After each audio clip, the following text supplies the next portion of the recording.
Good morning, everyone. Last time we were doing chapter 3, Glimpses of the Past, and today we will discuss from here Ram Mohan Roy.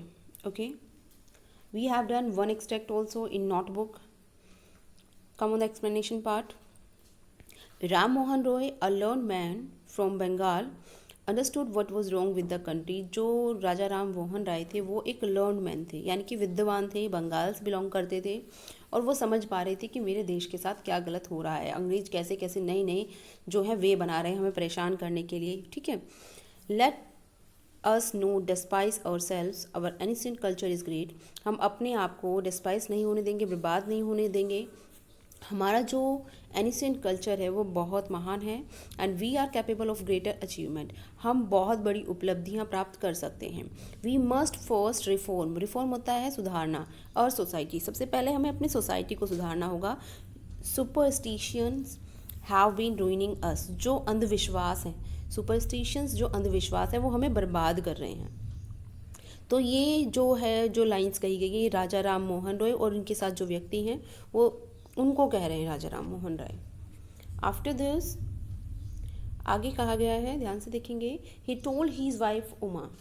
वो अपनी wife Uma को बताते हैं cows are of different colour. जो गायें होती है वो डिफरेंट कलर की होती हैं but the colour of their milk is the same. लेकिन उनका जो रंग होता है दूध का वो सेम होता है। Different teachers have different opinions but the essence of every religion is the same.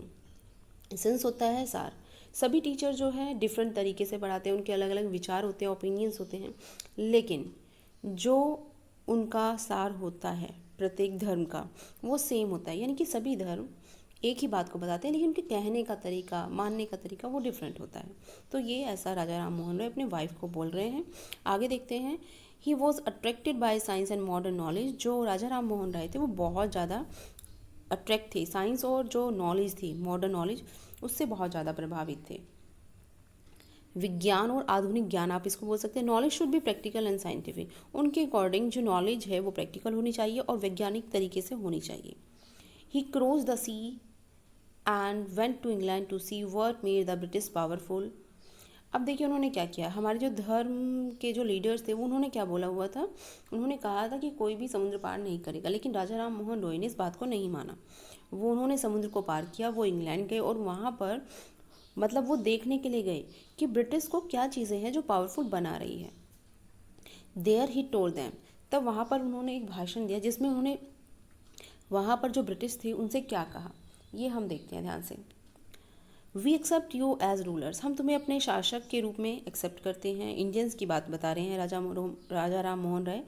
ठीक है, and you must accept us as subjects. और तुम्हें हमें अपने नागरिकों की तरह ट्रीट करना होगा। But you must remember the responsibility a ruler ओज टू ही सब्जेक्ट। लेकिन आपको उस जिम्मेदारी को याद रखना चाहिए जो एक शासक अपनी प्रजा के प्रति रखता है।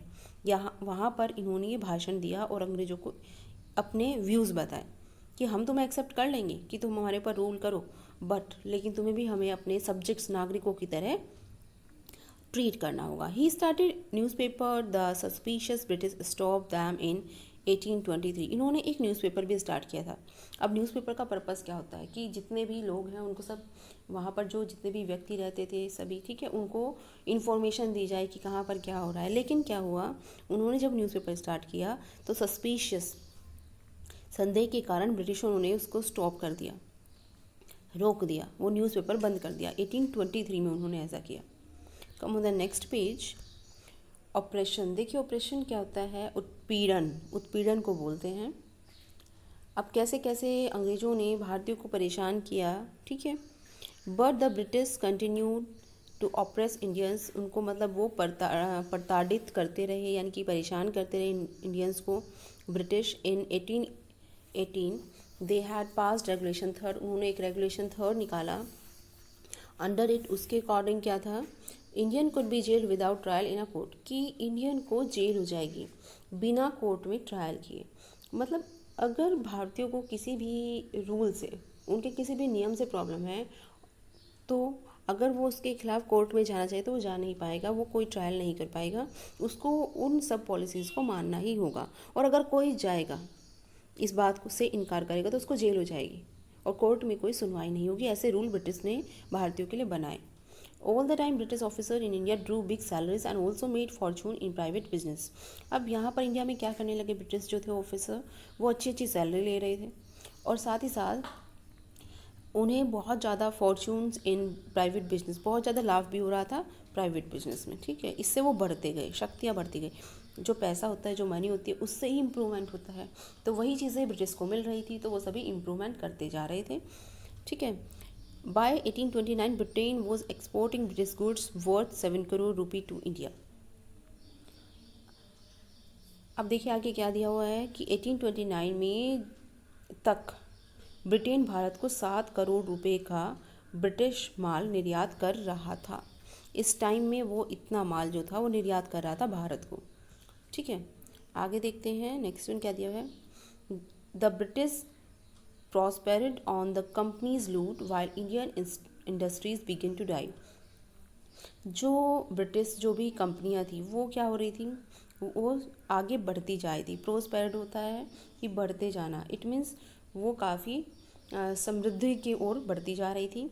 लेकिन वहीं पर अगर हम बात करें इंडियन इंडस्ट्रीज़ की, तो वो क्या हो रही थी, वो ख़त्म होती जा रही थी, बिगिन टू डाई। अब आगे विचार दिए हुए बेंटिक के, जो जनरल बेंटिक थे उनके दिए गए विचार।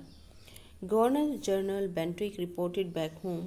गवर्नर जनरल बेंटिक ने वापस लौटने की सूचना दी और उन्होंने क्या बताया, the bones of cotton weavers are bleaching the plains of India.